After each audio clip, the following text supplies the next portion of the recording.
Hi friends, ఈరోజైతే నేను మా ఫ్రెండ్ నిర్మల వాళ్ళ ఇంటికి అయితే వచ్చేసాను. ఈ చిన్ని కృష్ణుడు ఎవరంటే నిర్మల వాళ్ళ మనవడు.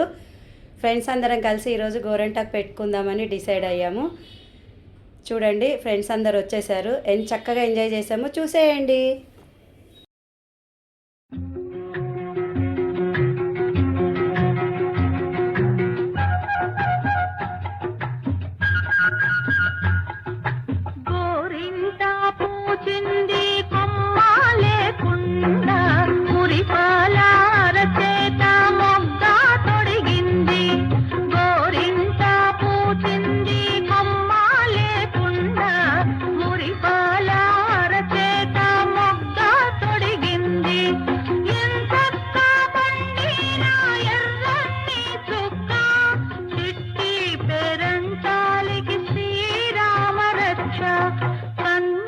పేరంటాలికి కలకాలం రక్ష గోరింట